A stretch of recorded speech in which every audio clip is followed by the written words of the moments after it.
Welcome to Kolorflow Conversations. I am Uakeisha, and this is Tikisha.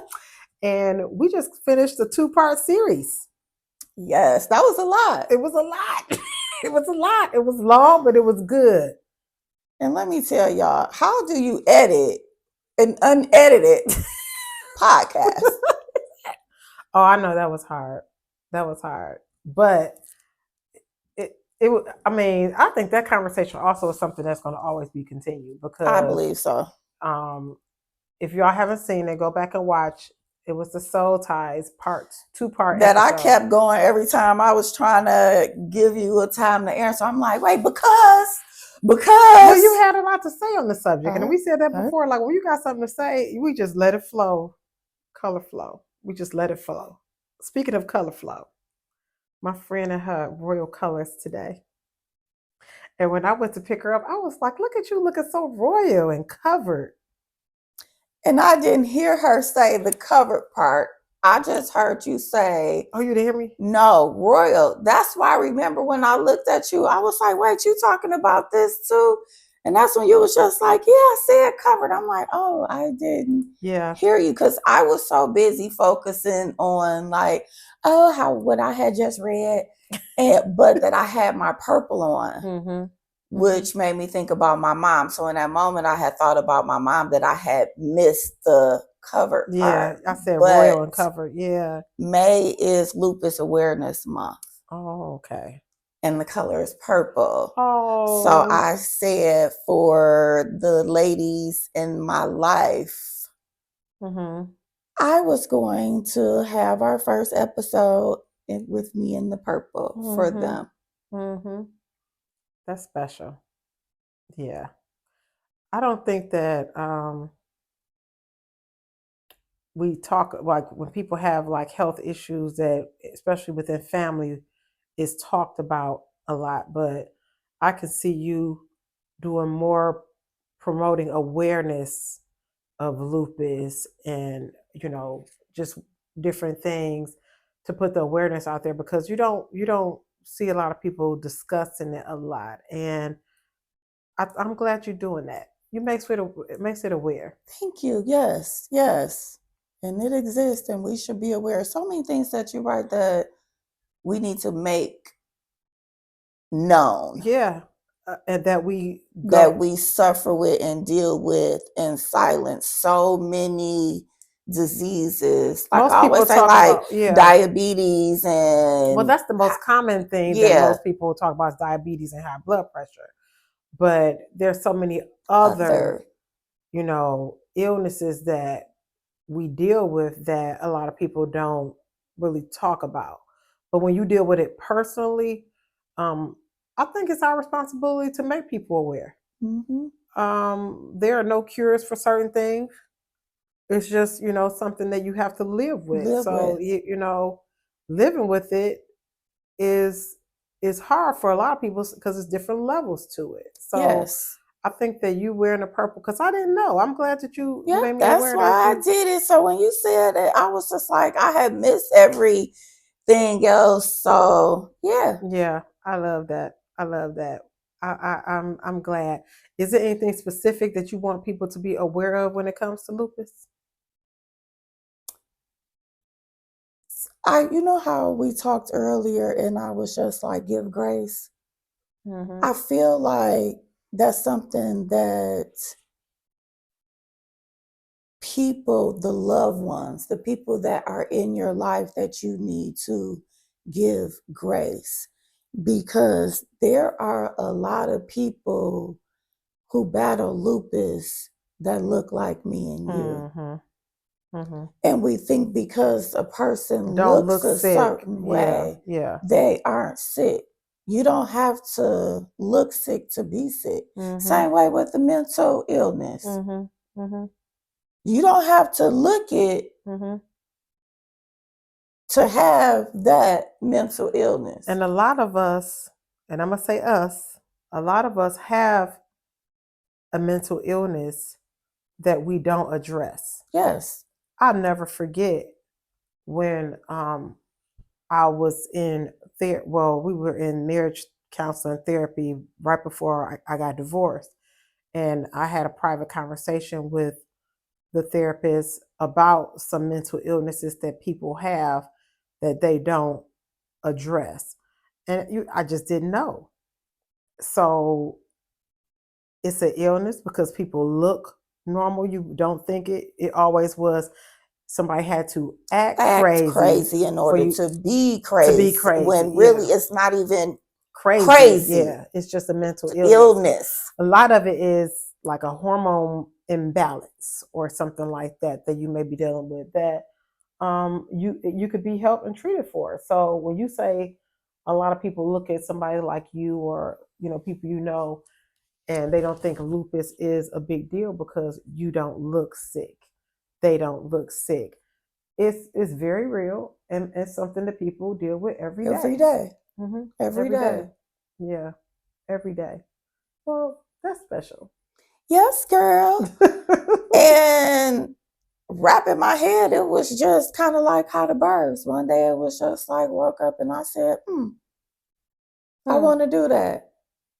But it wasn't like I was going to turn into dressing more modest because you still you. Yes. Still you. But it was more so because I spend a lot of time doing what you and I do. And we talk about everything. And it's somehow always intertwined with God. So if I'm doing this all the time, and I had been seeing 111, and I told you I started looking them up by Bible verses. So then I got to 1 Corinthians 11.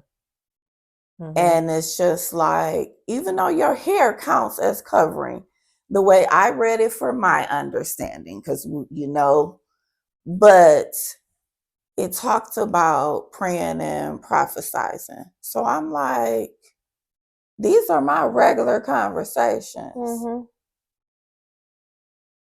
I need to cover my head.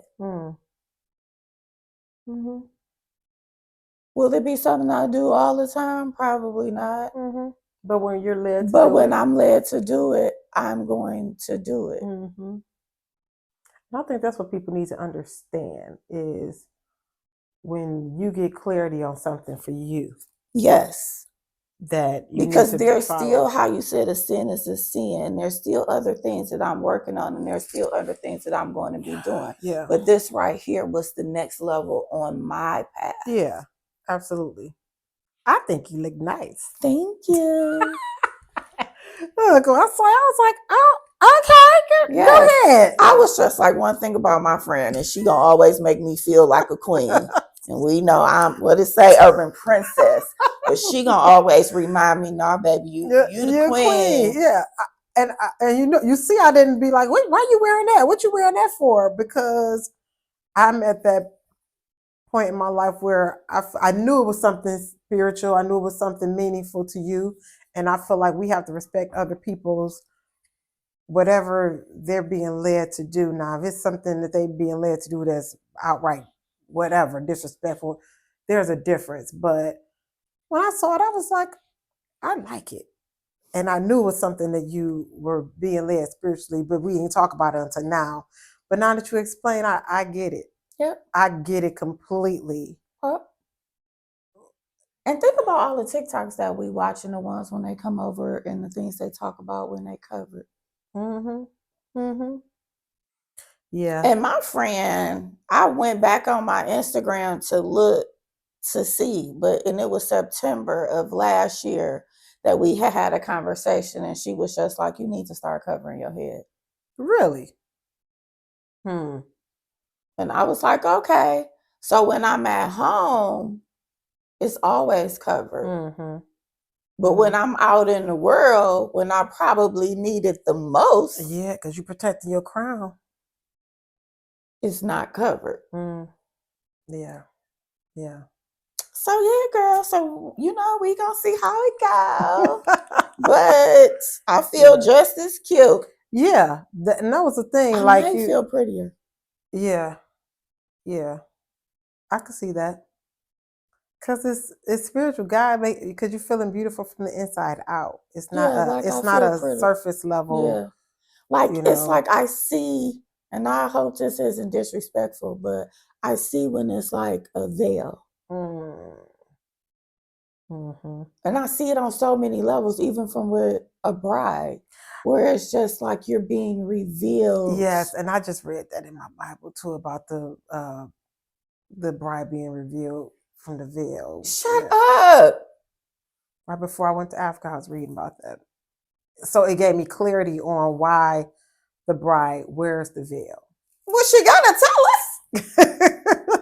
Well, you know, a lot of times it was like arranged, so the man didn't even see who he was. I seen a TikTok about that, and she was just like, "This is where we set our value and we know our worth." Yeah, yeah. But keep going. No, that was pretty much it okay, too. Like okay, where so it was literally lifting the veil off of her was like her the really reveal. Yeah, the reveal. This is your bride.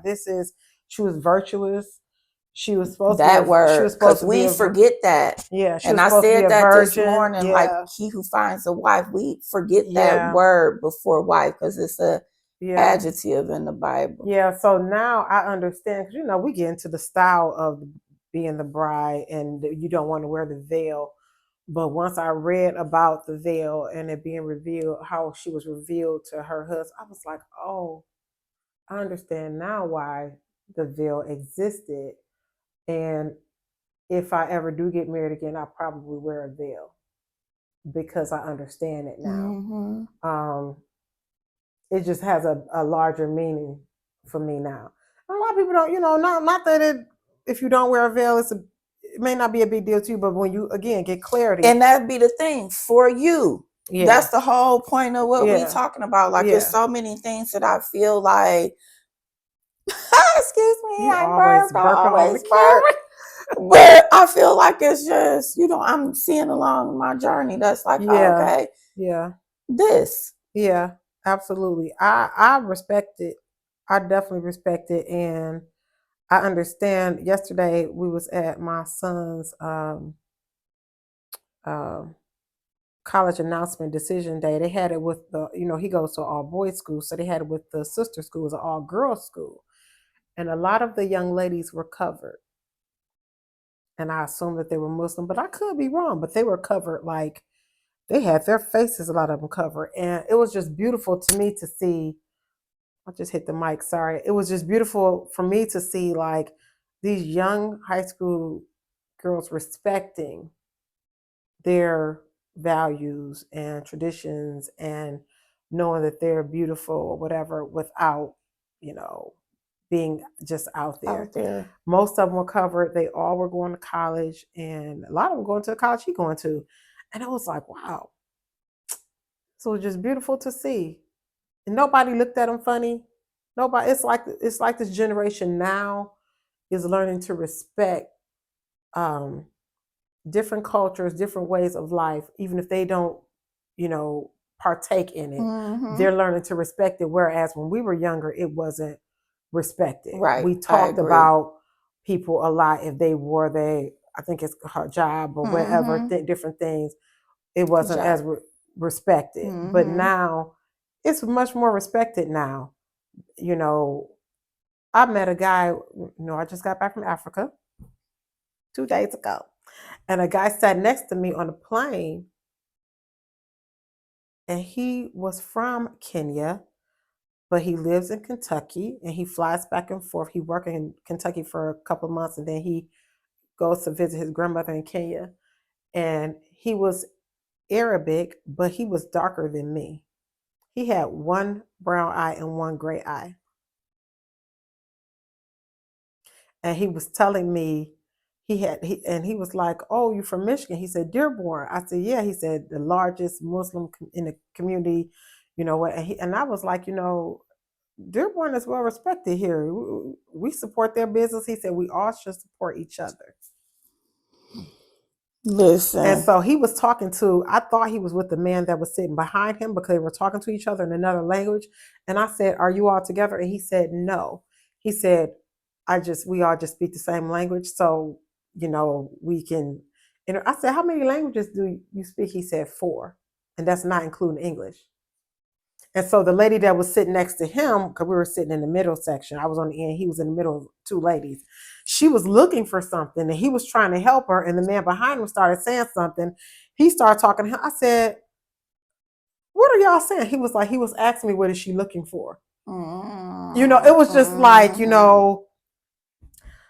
it's much more respected where you don't feel like, oh my God, it just felt like, and we just sat there and talked and talked. And then he told me, well, I'm going to fall asleep soon because it's a long flight. We laugh, but it just was the camaraderie is different now because, like I said, this generation, social media, TikTok has brought us together in a way that we've never been brought together before. It was just always whatever you heard in your house.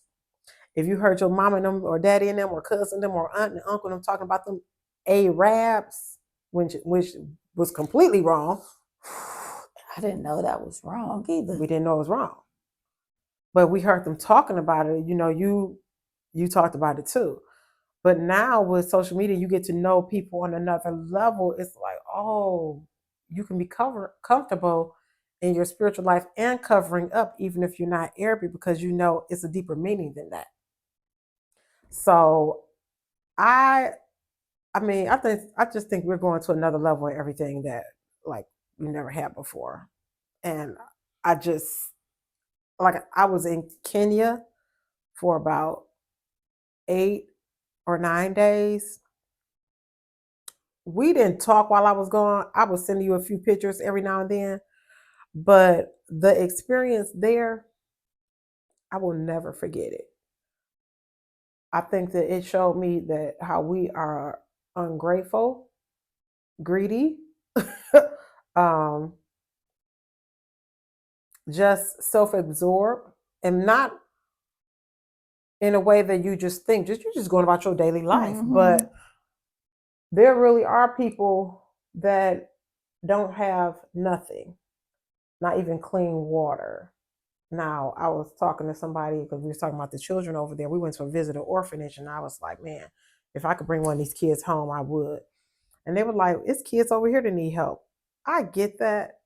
And it's a lot of kids and people here that need help. But I also think that we have more resources than other places.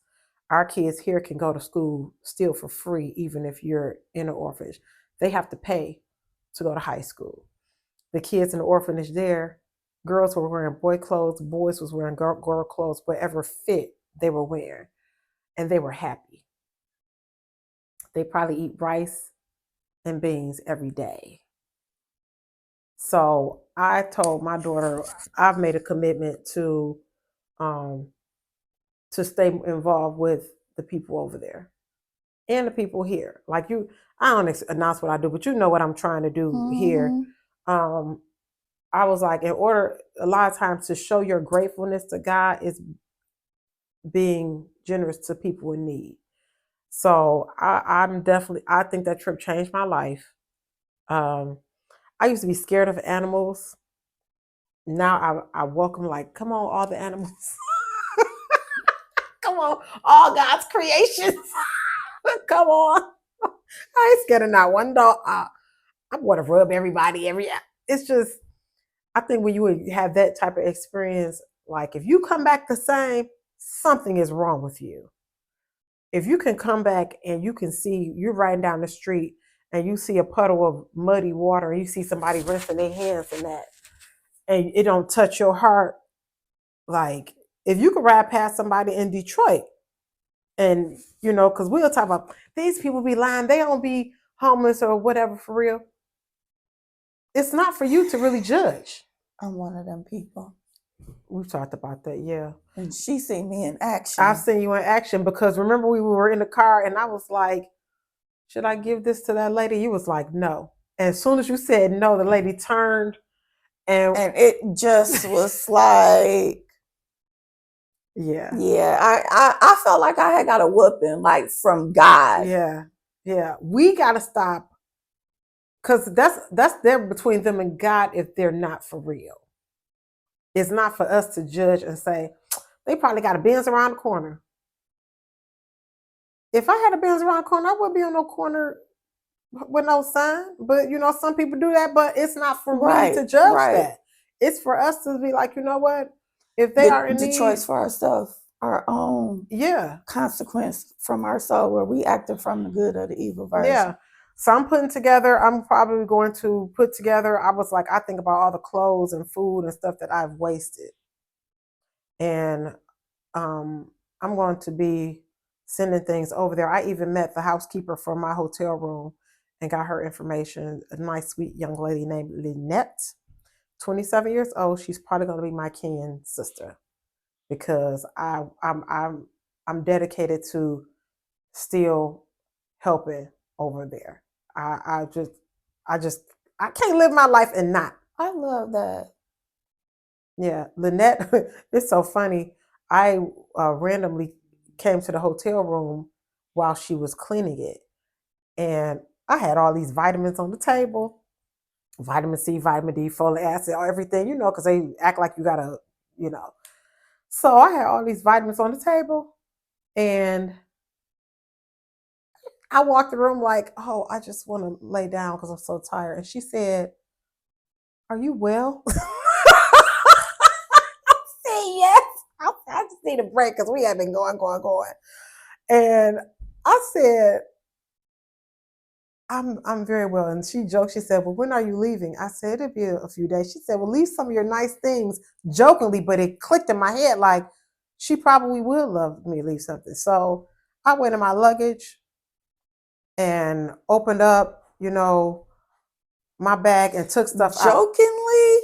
Means for real. Jokingly, no, that ain't what I was gonna say. Has gotten me so many blessings. Yeah, she jokingly said, leave some of your nice, because she, and not even from a place like hers. Was I remember being at a baseball game and complimenting somebody on their sunglasses, and that girl took them off her face and gave them to me. Yes. I went in my luggage and I was like, what can I leave her? What can I leave her? And I was like, we be overpacking. We go on vacations, ready for a photo op, ready for a cute spot, ready to. I didn't take no pictures like that. I took a couple pictures with the animals and my daughter and stuff, but I had so many cute clothes that I didn't even put on because I was like, what do I look like trying to do this? And I'm in a place where people are struggling. So I didn't even wear the clothes. I was, I just, I didn't even put it on. And I went in that bag and I'm not saying this to brag. I'm saying this to tell people that, and God wants us to be charitable. And whether it's your thought that they don't need it, we need it. God wants us to be a blessing. And then he gonna bless us. So Lynette is my new Kenyan sister. She's 27. She has a 3-year-old daughter. No, 2-year-old daughter. She's been married 3 years. And when I gave her the things I gave her, she was so humble. And thank you. And she went and got her boss to make sure that they knew that she wasn't stealing.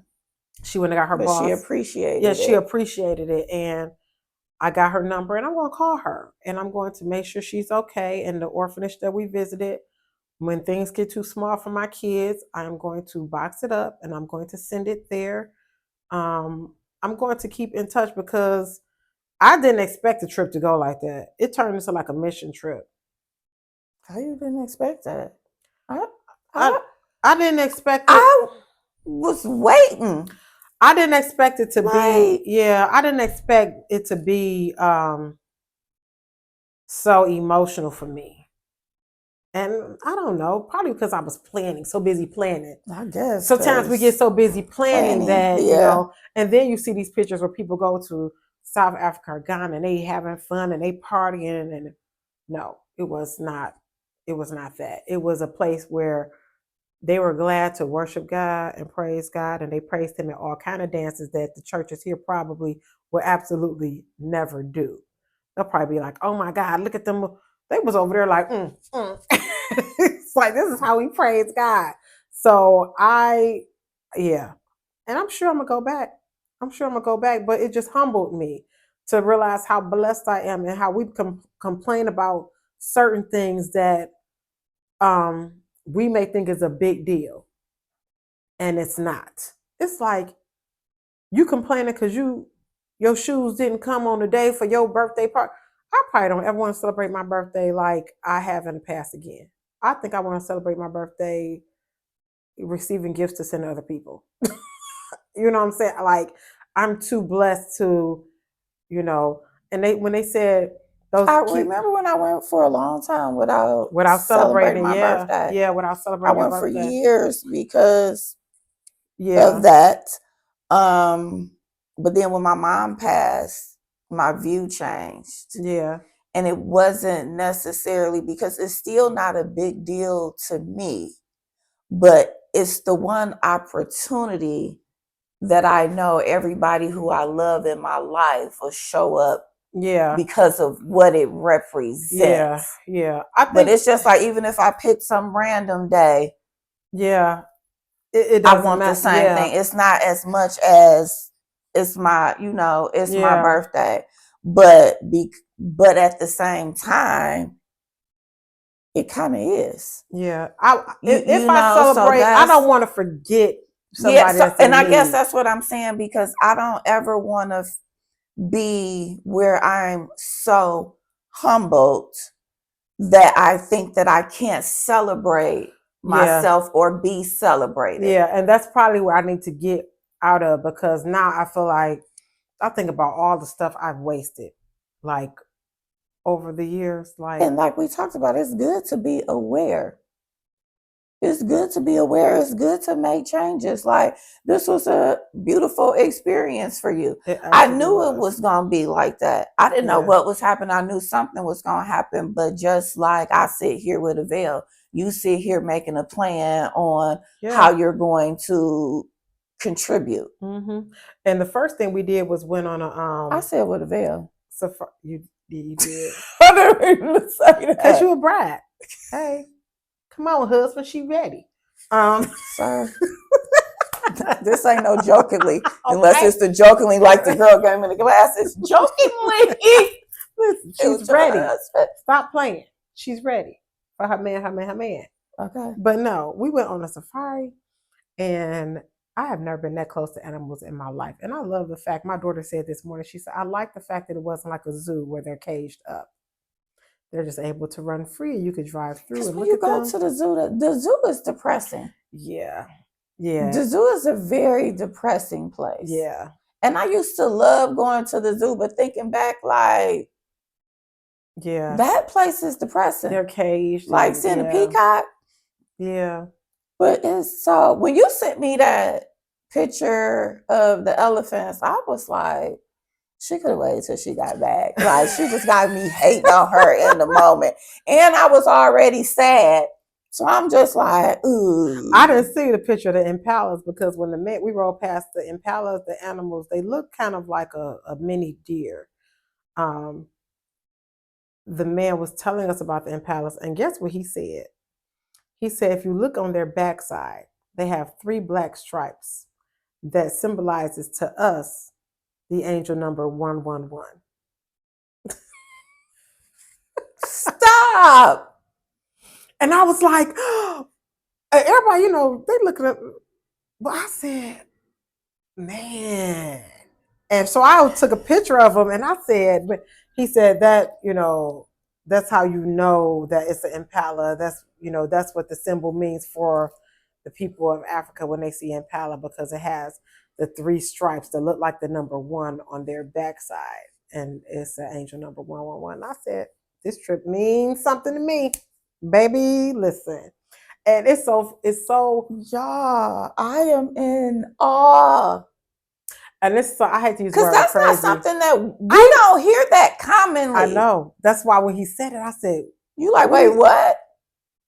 People were just regularly listening because they probably not in the line with it. But I tuned in to like, did he just say, yeah? And I took a picture of it, and I did not send it to you because I was like, I gotta tell her this. I can't say this over text. I was like, I gotta tell her. Yeah, girl. I'm glad you waited. Yes, because it wouldn't have been the same. It would not have been the same. Yeah. So it was like welcoming to me, like the animals. And like I said, I used to be scared of animals, but even did I show you a video of me feeding a giraffe? I'll have to show you Oh one no, day. you did. Because I was thinking about that when you was talking about you was feeding the animals. Yeah. I just didn't interrupt to say that. Yes. So when I Yes. was feeding as the giraffe was coming towards me, there's people all around, but I'm just thinking about God. Look at God's creation. And how they said to feed them was like it was little pellets. It wasn't like Meanwhile, I'm like, are those pellets? they were pellets. And I was thinking, I'm still me, so I'm like, what they feel like? And then I'm like, is she dropping it in their mouth? And then I had a whole listen, my mind. my video, I was having a conversation with the lady about it as on the video. The girl was videoing me and I didn't even know she was videoing. I was asking her, I said, so these pellets, I said, this is like a snack because I know they're not getting full off this. And she said, no, it's like a snack. They like it. And I said, so what else do they eat? She said, leaves, grass. I'm like, really? So they were like free. And then when they see you walk up on the like bridge, they start walking to you. And the closer they get to you, they look bigger and bigger. And so you have to put the pellet on their tongue. So their tongue basically touches your hand. And a lot of the kids were grossed out by that. I just welcomed it like, I want to do that. As grossed out as I am, I want to do that because, like I said, I told my cousin, I think you and I was talking about that too. Like drank water out the water hose. Yeah, kids. yeah. So I was trying not to be grossed out by things that but it's just like those are like, I don't want to say this, but we used to think that those are one in a lifetime experiences. But it's not. Yeah, but it's not. It's not. So it's not. Now that you're experiencing it, you're not looking at it like it's gross. You're just like, oh my God, this is amazing. Yeah. And I had the baby giraffe that came right to me and and their tongues are so long and black and a lot of the kids were trying to drop it. I said, no, you gotta like place it there and don't be scared, like enjoy the experience. But some people gotta mature to that. But I was just like, anytime I experienced something, I was like, thank you, Lord, because never could I have imagined that I would be here, that I would experience this, that I would experience it with my child. With your child. Okay. With my child, yeah. And going to the different churches. We went to all kind of churches. We went to Jesus Church of Latter-day Saints. We went to like some other non-denominational church, and like everywhere you went, the spirit was the same. Like, how they have different denominations? They were just happy. They were just humble. They didn't have much, but they were just. And the pastor, the last day, that was our tour. That was our host. Him and his wife were so gracious. They went everywhere with us, and I think they're the ones who set up the trip. When we were at the orphanage, he said, when you all go back to the U.S., let them know that we are happy here. We are okay and we are blessed. Like, don't look at us with pity. So I don't give out of pity. I give because I'm blessed to give. But I'm not looking at them like, oh, you're so poor. No, no, you're not so poor. Because them kids, they had the most beautiful, bright smiles. It was amazing. I was like, wow. If I could adopt one, and I need to stop saying if I could adopt one, because if I wanted to, I think I probably would. But I just worry maybe about my kids and transition and things like that. My heart is more in giving. One of my friends that was there, she's definitely probably going to adopt one because she's adopted two here. So she got a little girl that came to her that was just attached and wouldn't leave her side. Really? Yeah, wouldn't leave her side. We told her to go eat. She's 3. We was like, go eat. She didn't even go eat. She walked away for a minute and came right back to her. And she said, I think it's meant for me to have her. I said, you might be right. Yeah. So I just feel like we could do more. We could do more. That's just. We can always do more, but I feel like everybody got their own level of more and less. Yeah. And that's why I said I don't think it's meant for me to adopt another child but I know I can give something. I know I can send clothes. I know I can, but it's different levels to it. It's different levels to it. I'm just trying to do what he placed it on your heart. Like, let me cover my Yeah. head. I'm just trying to Spirit do, led. yeah. I'm just trying to be led spiritually. Like, what do you want me to do? What are you allowing me to do? So that girl, I can't wait for the next trip. I think I enjoy mission trips more than probably the vacation trips now. Like, I still want to relax. Don't get me wrong. I still want to be on that beach. Cause I took a bathing suit like I was about to be by the pool. That just let you know how delirious I was. Like, I'm going to Africa and I'm just going to be by the pool. No, I didn't see What? a pool. No, I didn't see a pool. But it connected me to my roots. I see where the motherland is, and I love that the garden. You will love that. The gardening, the farming is so rich and beautiful. Like, they grow like everything. And when you riding down the road and you see even the flowers they planted, or the greens, or the, oh my God, beautiful, beautiful, beautiful. So Love the flowers. yeah, we love the flowers. So so what? When I text you, I knew you were having a day or a couple of days. Do you want to share what and how you pull yourself? Because when you tell me that, when you could text me and say I'm in a hole today, just and I be wondering, like, I never asked you what's going on. I just try and let you know. But I also wonder, as we growing spiritually, like, how do you pull yourself up out of that? I can share what I know to date. Okay.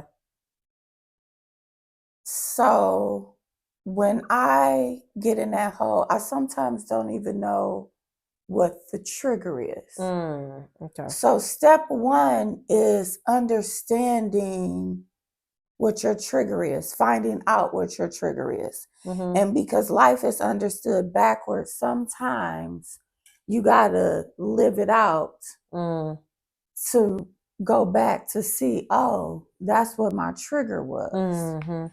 So I haven't been in a hole like this in a very long time. I get in them all the time, but this one, instead of me using my tools to pull myself out, I was using my tools to bury me further. And what I learned is most of my loved ones, as you included, as you just expressed, think that I want to be left alone. So you don't say anything. You say, oh, she in her hole, so let me just leave her alone. Well, I do have other, loved ones that'll still, reach out. Even if it's like some have regular conversations knowing that I'm not going to respond, like this is what's going on. Some will just, hey, how you doing? Thinking of you, whatever. But all of that, I realized, played a role too. So as I am not knowing what my trigger is, I'm falling deeper into the depression. And this time I was just like, I can't remember how rudely I said it, but I remember my sister was asking if there was anything I could do for you. And I was just like, just ask God not for me to wake up in the morning because I'm over this. You said that? So every day that I was in that hole, I was just like, I don't want to wake up. And I wake up. And I'd say, I know there's somebody right now begging for their life. I ain't begging for mine. So what you doing? I've played out so many scenarios in my head, nothing inflicting self-harm, because I haven't mentally processed that out as far as a sin is a sin. And I also, in this takes a sick mindset for a person to understand. I also know that in order to take your own life, it takes courage. Mm. But you got to be in a different kind of place to understand what I just said, because I love my son. Mm-hmm. So if I think that my life is so bad where I want to leave my son, Mm-hmm. but I still don't have the courage to do it. Mm-hmm. So I got to pull this courage from somewhere. And since I don't have it right now, I'm asking God to make the decision for me. Mm.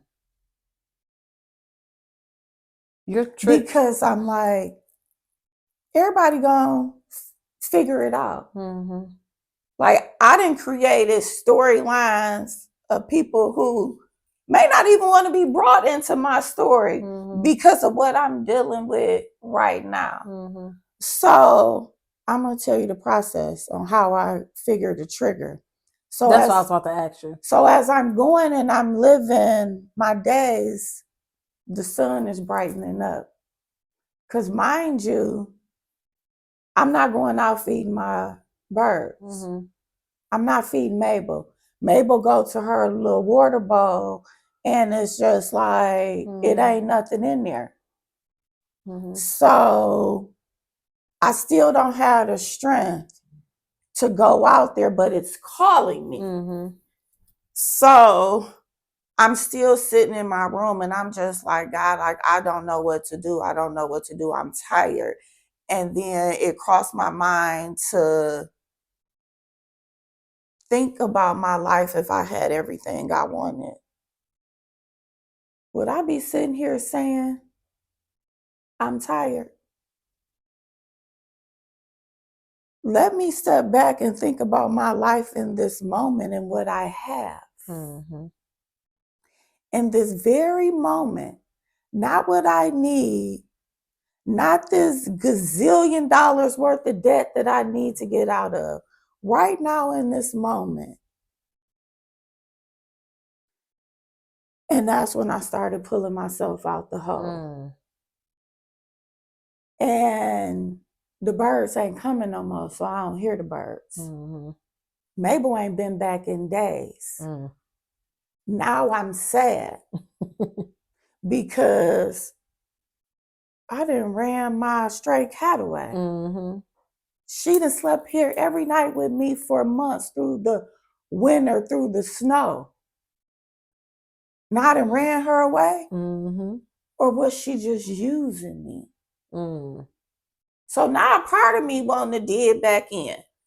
So, and to not make the long story even longer, I'll say that God placed people in my life after I started to feel like that and I saw the sunshine.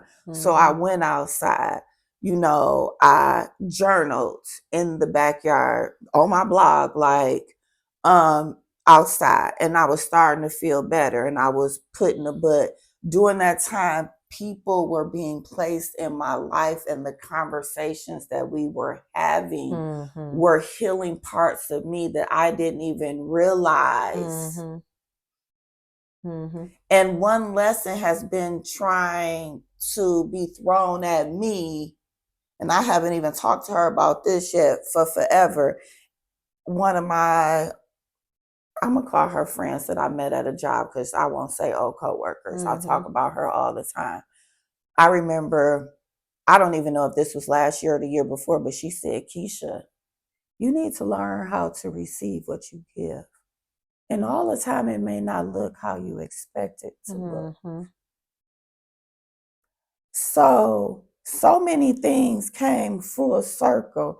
And I started thinking about how I talk to you every week about the signs and synchronicities. And so much happened over those last couple of days that I didn't have a choice but to bloom.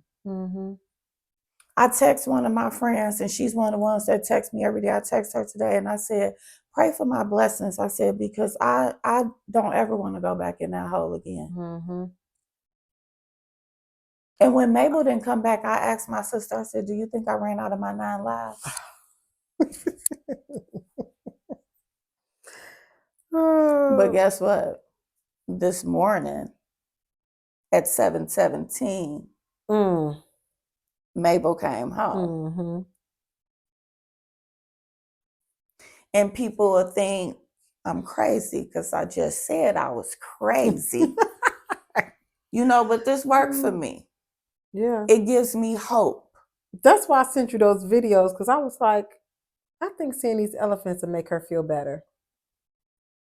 When I sent you a picture of me riding the car and I saw how the sun was, I was like, When I saw that, I was just like, it's just amazing. Mm-hmm. That's why I was like, I think that this, I said, that was amazing. Yeah, I think she would like this because it was just so peaceful. And I was like, it represented to me peace. And you said serenity. I was like, yeah. I said, I feel very peaceful here. I felt at home. And somebody texted me this morning, was like, you back from Africa? How was it? I said, I probably will move there one day. Like, I So the podcast will be going international. Okay. Just to let you know. Well, I'm just saying, like, future husband, I think it's just more to what it's for my life than I get it. And I am here to support you and visit you. And that's why I support in people. Luxury and comfort. Listen, it has to be luxury, but I was like, it got to be more to life than, And I enjoy watching people do their thing. Like, girl, you a mission. Yeah. Missionary. So I can see you with this glow of what's next for me. I don't know how I'm going to do whatever it is. What's next? But I'm like, it's got to be something bigger than this, because I don't want to just be the makeup artist just doing makeup and teaching classes or going here and doing there. But this is why this is why power of the tongue is very important. Mm-hmm. Because as we've been talking weeks by week, you talked about how you didn't want to do that and how you were grooming your daughter to do that. Mm-hmm. Now, I enjoy it, but I know that God got something bigger. Exactly. And I feel like bigger might be sooner than what you think. Yeah, he got something bigger, and I welcome it. And I was yesterday, I was just thinking, like, man, I wake up so grateful every day. That's why I asked you the question. I hope you don't mind me asking you, like, how you pull yourself out of it, because somebody had made the comment under one of our videos, like they wanted us to talk about anxiety and depression, which is one of the reasons why the one thing that I want to say the most is when I stayed in the moment. Mm-hmm. Staying in the moment is key for me.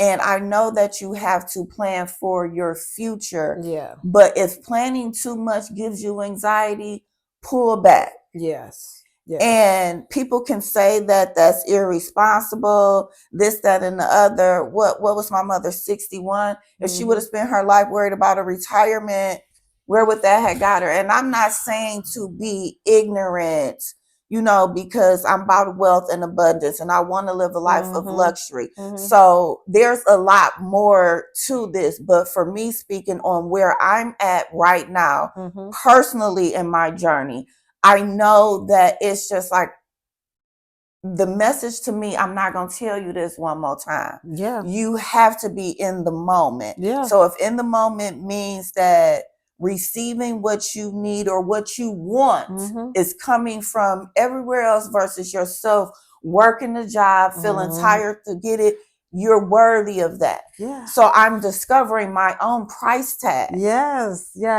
So, yes. And for me, like I said, when I realized that, like, I need to go slower. I need to be in the moment. So that is what got me into the lotus and out the hole.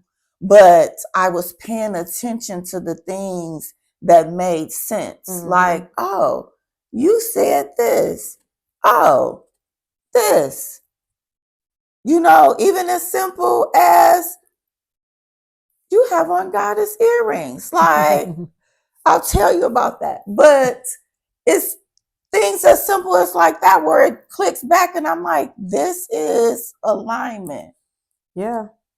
And how we say wow, because we ain't trying to say that's crazy because you know we're programmed to think crazy, but like I'm saying very much so. Yes. Very much so. Yes. And when I think about anxiety, like we were talking about how go back to the illnesses that we said people, and it's like you're anxious, because you're thinking about the future. Yeah, you anxious. You're thinking about. And I daydream and live in a fairy tale world all the time. Yeah. The manifestation, delusion, prayer, request, whatever you want to call it. Mm-hmm. But I know still right now, I'm supposed to be hopeful and hope for something. Yeah. And who are you to measure mine to say that it's just too far out? I remember when I first started dealing with anxiety, it was during COVID, and I didn't know what was going on. I just felt like my body was vibrating the whole day. Like, why am I shaking? And I can imagine COVID because that's a shift. Yeah. That was a traumatic experience for so many people where our lives kind of... Like, it definitely shifted. I think people's life still haven't shifted back. I'm saying mine didn't. I went back to like my normal, because before I was working from home. So to go into an office, that was like, what am I doing? Yeah. So mine did a shift, and I love isolation. So I was mad that when we had got to Hawaii that the malls was closed. Remember, you was worried about me, like, you need to get home. Who was here? Was it what? Who was here? You was like, they got so-and-so on the streets. And I'm like, I'm living my best life. I can't believe you going out of town and COVID going on. Like, girl, you shouldn't be on no plane. What you do? That all gave me anxiety. Thinking about that. Thinking about you traveling. Every time we got so worried about my anxiousness, I realized that I was already an anxious person. And that heightened it, because a lot of times that's what it is. It's hidden. That's why they want to talk about that shadow work. But when you do that, you find out what's hidden. I was anxious attachment relationships. I've been anxious in just planning. Always anxious, always. And then when COVID hit, my anxiety went to triple the level, because you get on social media and there were people every hour I felt like that we knew that was dying. And I was like, is this the rapture? Because what in the world is going on? It was just, I would lay in the bed and just be shaking. Then it felt like a band was tightening around my head. And let me say that, because when I said that about the COVID, I did not mean that part about how people were losing people. Oh, no. So I don't want to be insensitive to that. But as far as the isolation, working from home, that aspect, but the deaths, because I thought COVID was not my friend. COVID was a life changer for me.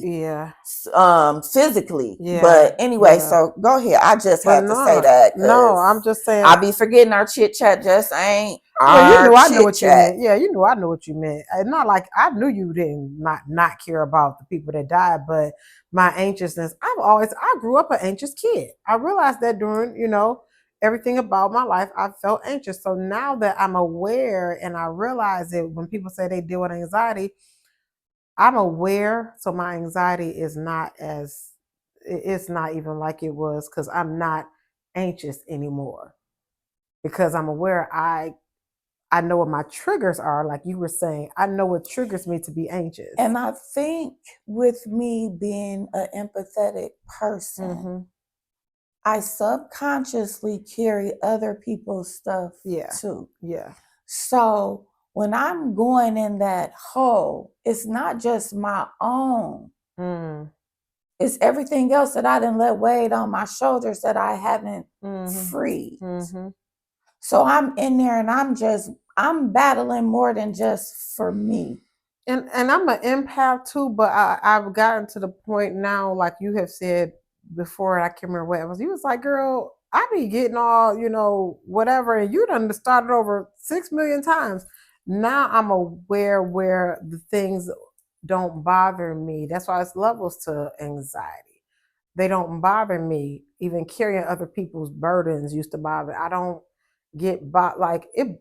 I be And here's concerned. the thing: it's not that it doesn't bother you, but you know, you've healed to a certain level in that area where you're not carrying Yeah, it. I don't carry it. Like when you will say to me in the text, like, "Yeah, I'm in a hole," like you going through. So I be concerned, but I always have this amazing faith that she gonna be all right.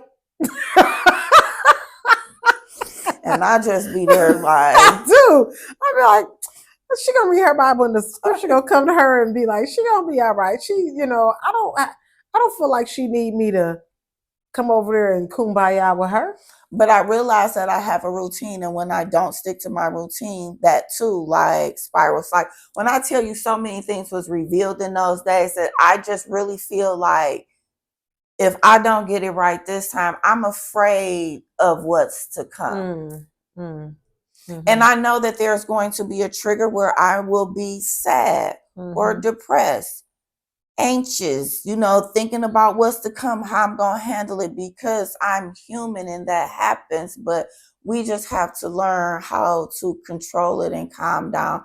And that's when they talk about centering yourself, like how important it is to be centered. Yeah. And I had to learn how to center myself. No, my friend said something to me like, something can happen and you can get the wound healed, but it's still something about that wound where it could be a little tender, like the scar is still there. It doesn't disappear. It's still with me. So you might pour something on it where it triggers it and feel like it's open, brand new. Yeah. Life just teaches you so many things. That's why I always come on here every week talking about how I'm healing.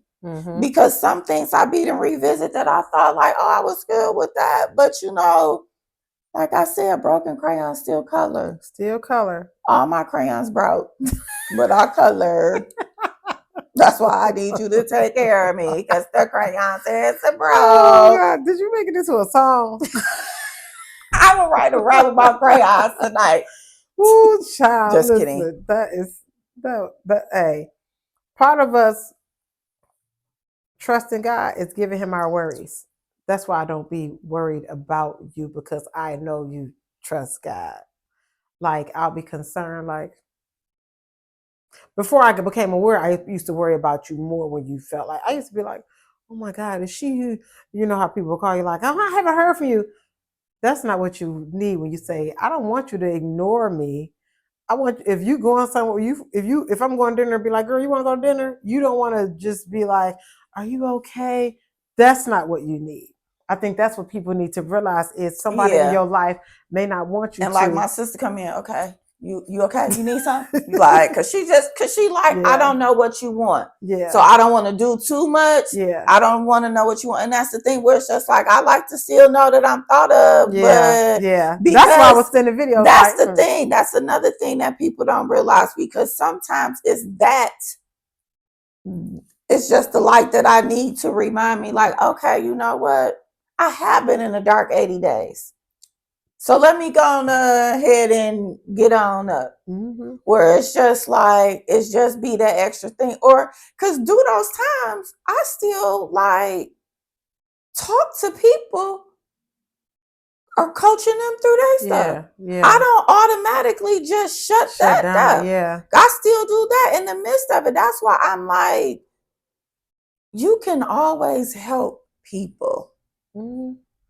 My triggers that I realized because I've had some anxiety attacks and anxiety attacks make you feel like you're about to die. Like I literally, I remember my mom had real bad panic attacks. Yeah, my panic attacks, anxiety panic attacks. I felt like this is it. I'm about to be out of here. Working again. Okay, and we're coming up on an hour, but go ahead, because I'm listening. But I realized some of what my triggers were. And now that I'm aware of the triggers, once I had my spiritual awakening, that was part of my prayer. Like the things that trigger my anxiety, like remove them. Because I don't want that feeling of I'm about to die. And you know how we talked about this on one of the episodes before with the red flags? Like, we need to remove them as soon as it's something that we know that we can't work with. Yeah. Because a lot of times, and I say this where it's just like, or if you proceed in a situation where you just want to see, you need to be upfront. Yeah. Yeah. Because I feel like that way, like I'm giving it a clean slate. Like I'm letting you know so we can see. But if it's something and it's just blaring like this ain't it, this ain't something I can work through, walk away. Because when we stay immediately, and that's what part of my anxious attachment to friends, to relationships, to family, to everything that show a red flag, I stay too long. Yes. And then it builds my anxiety that I didn't know it was building because sometimes we got to make sure that the red flag is really a red flag. Because sometimes I don't know about y'all, but I can get red and orange mixed up together. Sometimes it be intertwined like fire. So I'm just saying, sometimes you might need to wait a second to really see. To really see. But and sometimes it's clear. It's clear. It's clear. I'm gone. Falling off your head. I know our time up because we it said it's over. That's why I fell off. It said shut up, girl. Listen, thank you for the conversation today. This was very enlightening for me. I hope it's enlightening to somebody else because I know that a lot of people deal with anxiety, depression, just whatever. And we talk about like functioning alcoholics. Like I think about myself with that. Yeah. And how I literally like spend day to day managing it. Yeah. I could have definitely become a functioning alcoholic at one point in my life. Because you're thinking you. And I'm saying like a functioning depressed person. Yeah. But yeah. That's what I'm saying. Like I could be seen as that. Yes. And I've never heard that word, a functioning depressed person, but that's very real. Mm-hmm. We'll continue this conversation again because, again, if you have, some comments about this, drop it in our comments. We can continue this conversation again because, again, we're trying to help and heal people as we help and heal ourselves. And we always double back because we go around and jump, but we always double back and get where we need to. Thank you for dropping that in the comments. Yeah, thank you because that. And let us know how you feel if you want some more because want some more. Listen, like, subscribe, share. We want everybody to like, subscribe, share. Send us an email, colorflowconversations@gmail.com. Drop a comment in the comments. Let us know what you think. Give suggestions. And we read them. And we taking heed to what people are saying. We growing every week. And I'm just happy to have these conversations with my friend. Me too. We see y'all next time.